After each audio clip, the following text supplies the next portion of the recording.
Exodus 20:7 states, "You shall not take the name of your Lord God in vain, for the Lord will not leave him unpunished who takes his name in vain." Deuteronomy 5:11 repeats something similar. "You shall not take the name of your Lord God in vain, for the Lord will not leave him unpunished who takes his name in vain." Like most of you, I was led to believe my entire life that this is simply misusing the name of the Lord, or perhaps not giving the name the reference that it deserves. However, I've discovered in my own studies that this is not the truth at all. The funny thing is, I kind of ran into this conclusion by accident one day when I was doing an exegesis of the Ten Commandments. I too thought that I knew what it meant already, so I never bothered to give it a second look. However, today we're going to give it another look, and I think you're going to find that it does not mean simply misusing the name of God. It doesn't even mean using the name carelessly. In fact, it has almost nothing to do with how you speak the name of God. It has something completely different in mind. In order to understand the nature of this problem, let's look at 3 different words that pop up in the passage. The first is that it says that you shall not take the name of the Lord your God in vain. The word here, to take, seems to be a strange one. What does it mean to take the name of God? This turns out to be kind of a bad English translation. The Hebrew word here is nasa, which usually means to lift or to carry. It could also mean to bear something. So you might bear a load, or you might bear a signature. You might bear a seal or a crest. Or you might simply take a message to somebody. It could also mean to lift something up. So in Genesis, we see it referring to lifting up of the eyes or the lifting up of a voice. So this is something more than just using the name of God. This is something a little bit more significant. This is to take up, to bear, or to possess the name of God.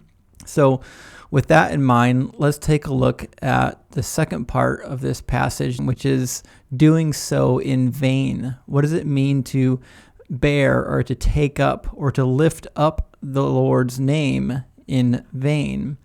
Most people have heard in church that the word vain just means empty. It could also mean careless. In Hebrew, lashah basically just means false or empty.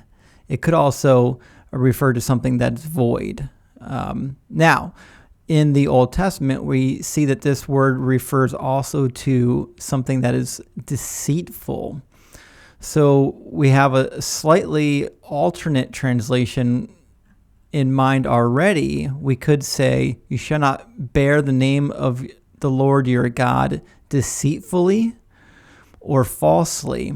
Now it's starting to sound a little bit more like bearing false witness. Now, if you're not convinced yet, there's a third word in the sentence that I think is going to be the nail in the coffin, because it says, "For the Lord will leave him unpunished who takes his name in vain." But once again, it's a poor English rendering because it doesn't say unpunished. It says guiltless.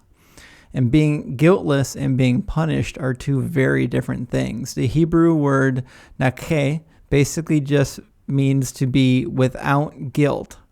So in the Old Testament, we see this in a couple of different stories. For example, in the story of Abraham, when he sends his servant to find a wife for Isaac, the servant is told that when the stipulations of the oath are completed, he shall be freed or guiltless from the oath.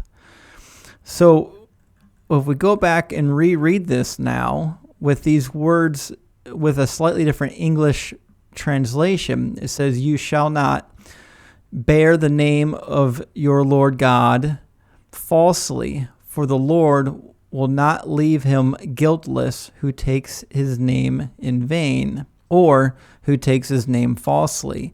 This really seems to be about swearing an oath falsely. And we see another command in the Torah about this in Leviticus 19:12. "Do not swear falsely by my name and so profane the name of your God. I am the Lord. Well, that's interesting. So it seems to me that God is really not interested in people using his name falsely when they're swearing an oath. Oath swearing was incredibly important in the ancient world. We see it all throughout the Old Testament. Exodus 22:10-11 says, "If a man gives his neighbor a donkey, an ox, a sheep, or any animal to keep for him, and it dies or is hurt or is driven away while no one is looking, an oath before the Lord shall be made by the two of them that he has not laid hands on his neighbor's property, and its owner shall accept it, and he shall not make restitution."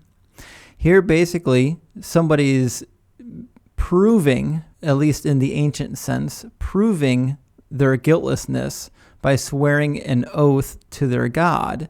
The reason why you swear an oath to your God is simply because that God is going to hold you accountable for breaking your oath if you happen to break it. Leviticus 5:4 states, "If a person swears thoughtlessly with his lips to do evil or to do good, in whatever matter a man may speak thoughtlessly with an oath, and it is hidden from him, and then he comes to know it, he will be guilty in one of these."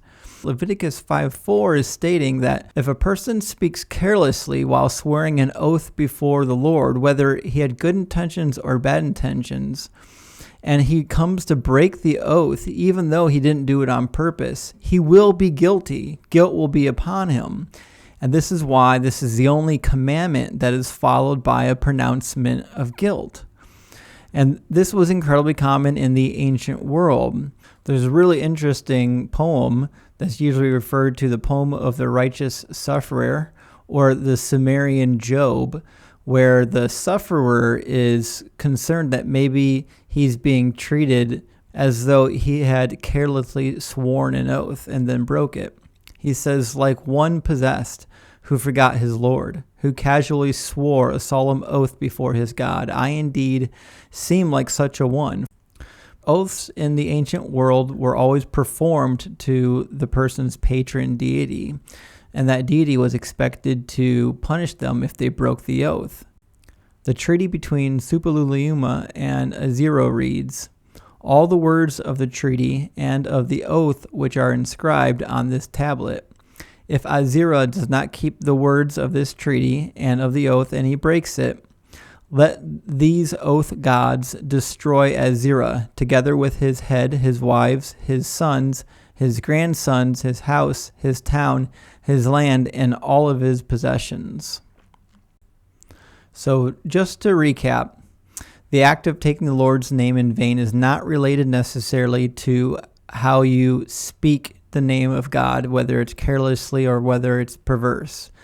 It is a matter of what you're doing when you're invoking the name of God to hold you accountable for some sort of an oath or some sort of a promise. So if you say, "I swear to God, such and such," that's what this commandment is referring to. It does not want you to carelessly or falsely swear in the name of your God.